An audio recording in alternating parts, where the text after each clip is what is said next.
بسم اللہ الرحمن الرحیم۔ حضرت آدم علیہ السلام۔ حضرت آدم علیہ السلام وہ پہلے انسان ہیں جن سے دنیا میں بسنے والے انسانوں کی ابتدائی ہوئی ہے۔ اللہ تعالیٰ نے ان کا خمیر تیار کرنے سے پہلے فرشتوں سے کہا، ان قریب میں مٹی سے ایک مخلوق پیدا کرنے والا ہوں جسے زمین میں ہماری خلافت کا شرف حاصل ہوگا۔ چنانچہ حضرت آدم علیہ السلام کا خمیر مٹی سے گوندا گیا، پھر اللہ تعالیٰ نے ان میں روح پھونک دیا تو دیکھتے ہی وہ زندہ انسان بن گئے۔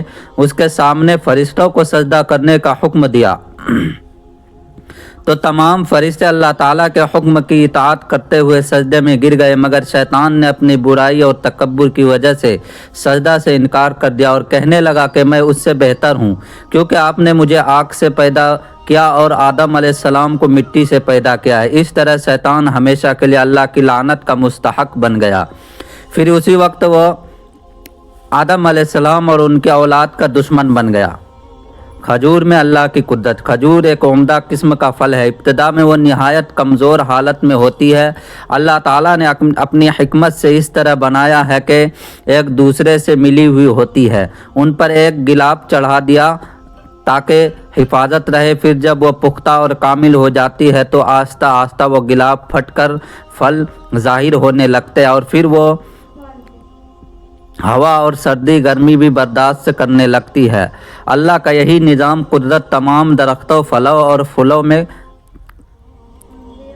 کار فرما ہے۔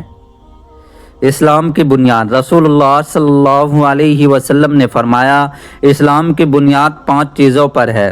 نمبر 1، اس بات کی گواہی دینا کہ اللہ کے علاوہ کوئی معبود نہیں اور محمد صلی اللہ علیہ وسلم اللہ کے رسول ہے۔ نمبر 2، نماز ادا کرنا۔ نمبر 3، زکوٰۃ دینا۔ نمبر 4، حج کرنا۔ نمبر 5، رمضان کے روزے رکھنا۔ ایک سنت کے بارے میں، سحری کھانا۔ ایک صحابی رضی اللہ عنہ فرماتے ہیں کہ میں نے آپ صلی اللہ علیہ وسلم کی خدمت میں آیا تو دیکھا کہ آپ صلی اللہ علیہ وسلم سحری کھا رہے تھے۔ مجھے دیکھ کر آپ صلی اللہ علیہ وسلم نے فرمایا، یہ برکت کی چیز ہے، اللہ نے اس سے تم کو نوازا، اس لیے تم اس کو کبھی نہ چھوڑنا۔ تراویح کا ثواب۔ رسول اللہ صلی اللہ علیہ وسلم نے فرمایا، جو رمضان کی رات میں اللہ کے وعدوں پر یقین کرتے ہوئے اور اس کے اجر و ثواب کے شوق میں نماز تراویح پڑھتا ہے، اس کے پچھلے سب گناہ معاف ہو جاتے ہیں۔ حرام غذا کی نحوست۔ رسول اللہ صلی اللہ علیہ وسلم نے فرمایا، اس ذات کی قسم جس کے قبضے میں میری جان ہے، آدمی اپنے پیٹ میں حرام لقمہ ڈالتا ہے جس کی وجہ سے 40 روز تک اس کا کوئی عمل اللہ کے یہاں قبول نہیں ہوتا۔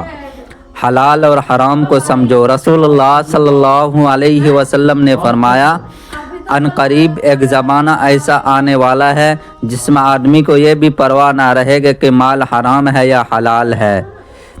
آخرت کے بارے میں ہر ایک کو اعمال نامے میں دیا جائے گا۔ قرآن میں اللہ تعالیٰ فرماتا ہے، اعمال کا رجسٹر سامنے رکھ دیا جائے گا تو اس وقت تم مجرموں کو دیکھو گے کہ وہ لوگ ان کے اعمال ناموں کو لکھی ہوئی چیزوں سے ڈر رہے ہوں گے اور افسوس سے کہہ رہے ہوں گے، ہائے ہماری کم بختی، یہ کیسا رجسٹر ہے جس نے نہ کوئی چھوٹا عمل چھوڑا ہے اور نہ بڑا عمل، سبھی اس میں محفوظ ہے۔ قرآن ہر مرض کے لیے شفا۔ قرآن سے علاج۔ قرآن میں اللہ تعالیٰ فرماتا ہے، وَنُنَزِّلُ مِنَ الْقُرْآنِ مَا هُوَ شِفَاءٌ وَرَحْمَةٌ لِّلْمُؤْمِنِينَ۔ ترجمہ، ہم قرآن میں ایسی چیزیں نازل کرتے ہیں جو ایمان والوں کے حق میں شفاعت و رحمت ہے۔ قرآن کی نصیحت۔ قرآن میں اللہ